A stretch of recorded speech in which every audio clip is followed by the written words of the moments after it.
Hello guys, this is your boy Kofi coming back to make another video. Second upload actually. And I'm gonna be doing a prediction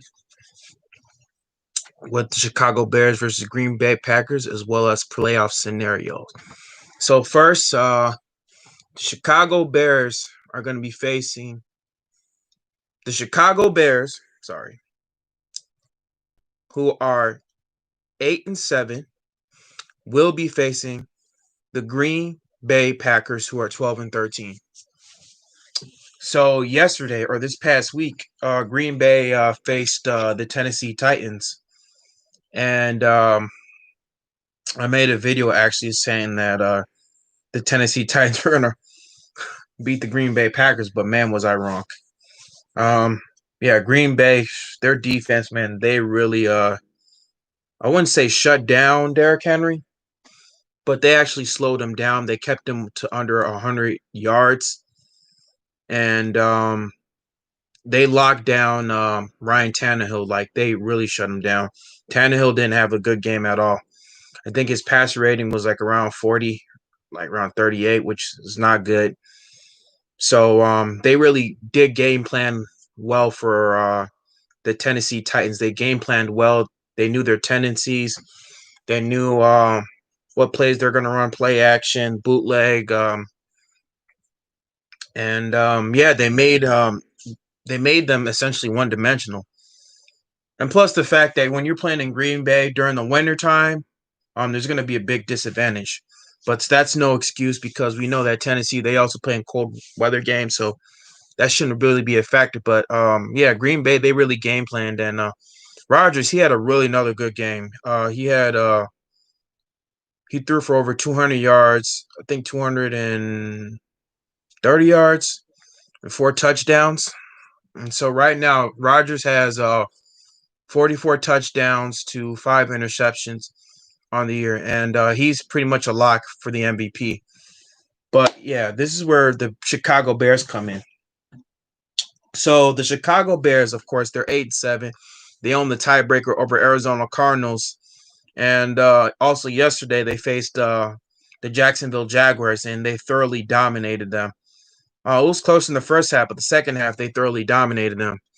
Trubisky had over let's see.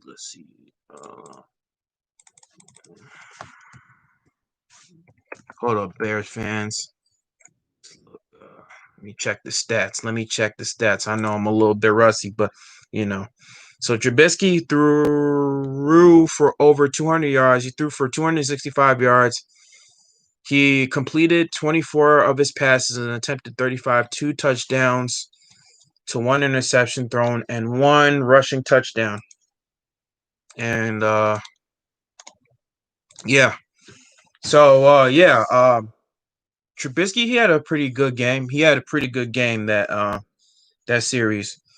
It was a little bit slow, but they were able to adjust in the second half. They scored 28 points in the second half, and yeah, they thoroughly blew them out.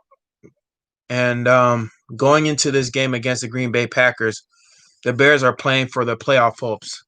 So the way the playoffs is going to work is that if this is how it works. So Green Bay, in order for them to get the first round bye, they have to either let Seahawks lose against the San Francisco 49ers or let the New Orleans Saints lose to the Carolina Panthers, and or they could also beat the Chicago Bears in order to get the first round bye. Another scenario is that the Green Bay Packers can lose to the Chicago Bears in order for them to get the first round bye. They can either lose to the they can either lose to the Chicago Bears, or they can have the Saints lose. Or no.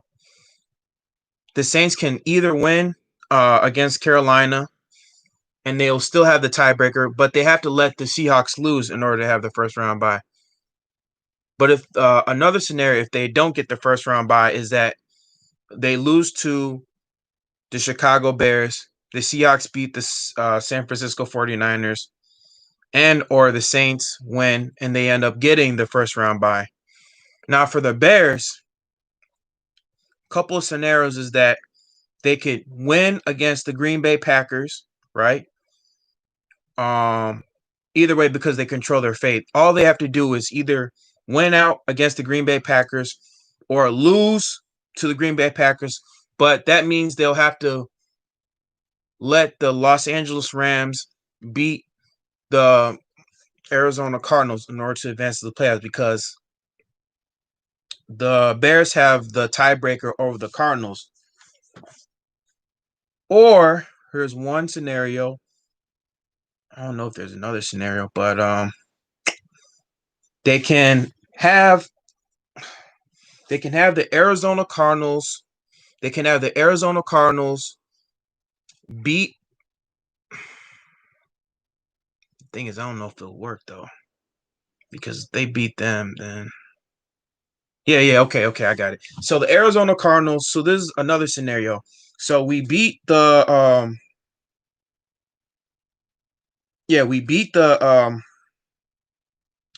we beat the Green Bay Packers, and then Arizona either can win against the Los Angeles Rams.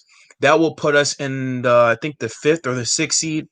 That'll put us in the 5th or the 6th seed, because since we have the tiebreaker over the Arizona Cardinals, if they beat the Los Angeles Rams, they have the tiebreaker. So those are a couple of scenarios. So going into this game, this is going to be a big game for Mitchell Trubisky. So I'm going to give my 3 keys to beating the Green Bay Packers. So let's start this off. So key number 1, Bill Lazor has to play call to Trubisky's athletic legs. Or no, let's go back. So key number 1, Bill Lazor needs to run more RPO,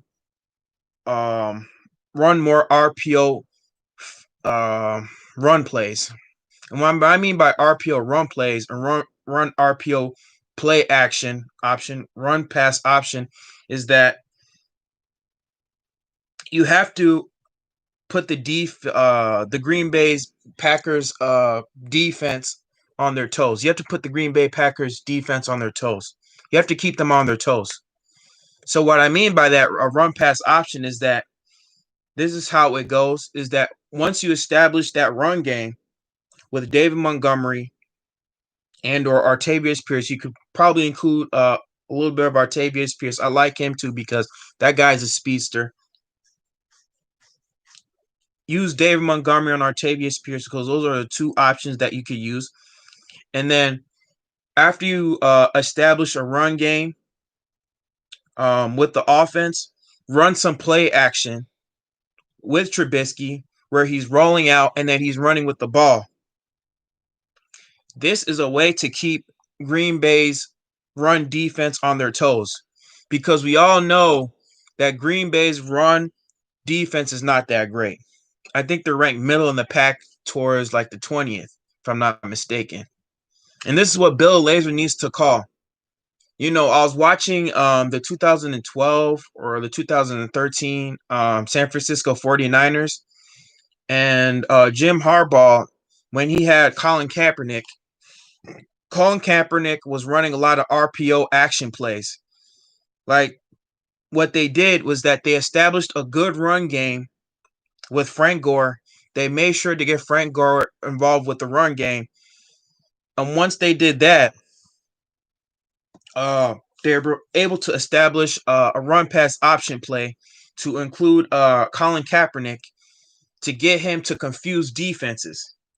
And we all know that Mitchell Trubisky is very athletic enough to freaking burn some of these defenders. He's athletic enough to cut back, to see enough plays where he can juke some players and he can extend plays, and we know that that's what he's good at. So that's key number one. Key number two is that you got to, how should I say this? I want to say pressure Aaron Rodgers, but that'll be too redundant. But what I mean by pressure Aaron Rodgers is that you got to let him stay in the pocket. When you're pressuring Rodgers, you cannot allow him to get out of the pocket because we all know that Rodgers can extend plays. So, my key number two is that you got to keep Aaron Rodgers pressured in the pocket. So, how should I say this? So when you are so when the defense is playing against Aaron Rodgers, they got to play with their A game.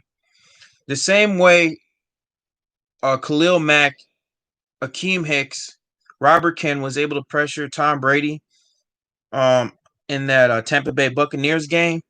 They got to do the same thing with Aaron Rodgers because we all know Aaron Rodgers, he's going to win MVP. That's a lock. He's going to beat Mahomes, and he's one of the greatest quarterbacks.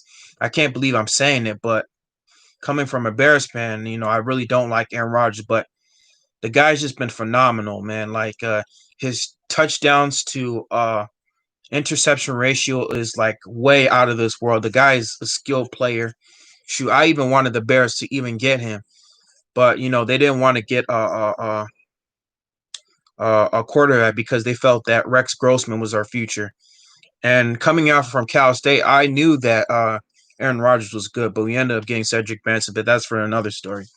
But like I said, Aaron Rodgers, he's one of the greatest quarterbacks in the NFL, one of the greatest quarterbacks of all time in terms of skill wise. And this guy has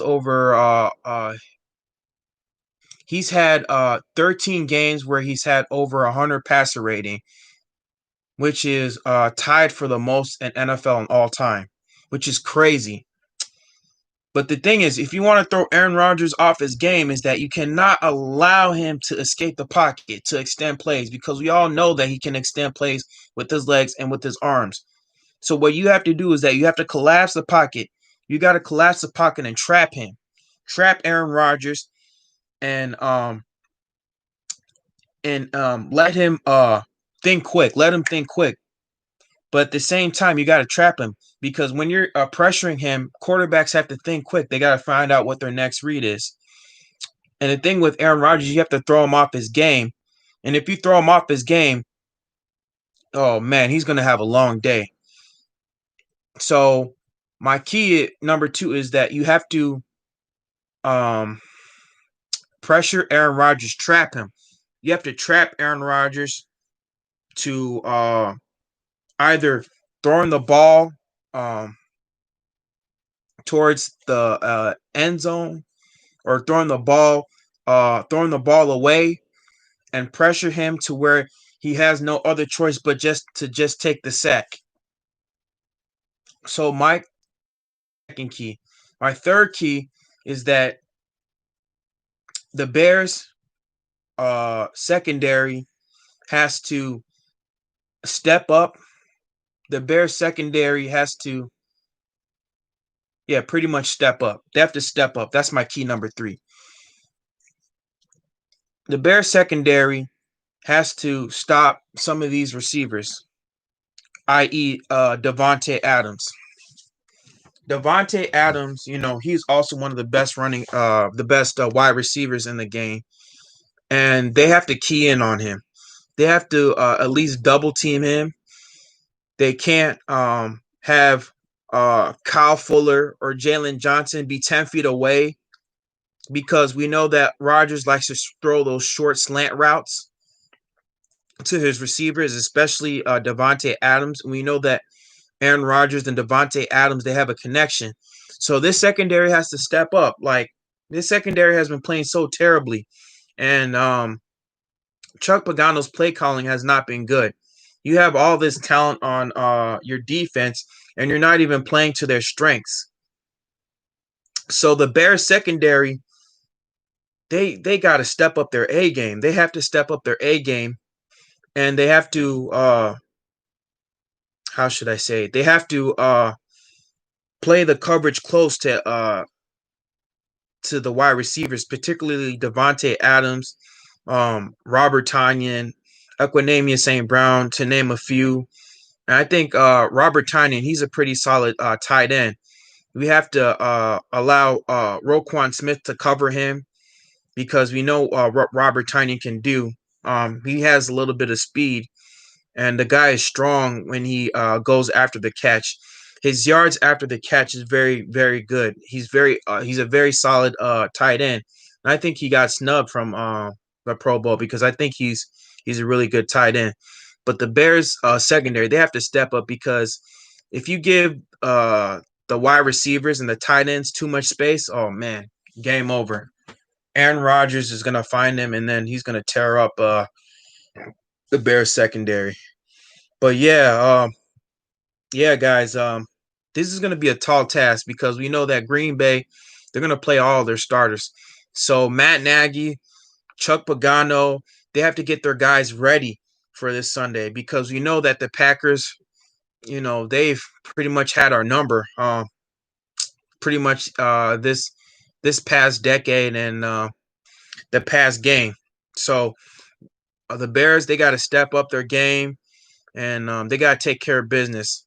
So my final score for this game is that I have the Chicago Bears winning the game 27 to 24. It's going to be a close game, and it's going to come down to Cairo Santos' 42-yard field goal to end the game.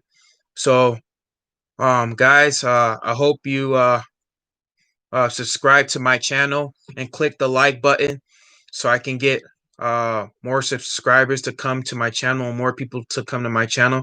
Because if you like this channel, if you like this video, the YouTube algorithm, the YouTube algorithm uh, will allow my channel to, or particularly allow this to go up on the search engine. So yeah, guys, hope you guys have a good night, and yeah, man, bear down. Peace.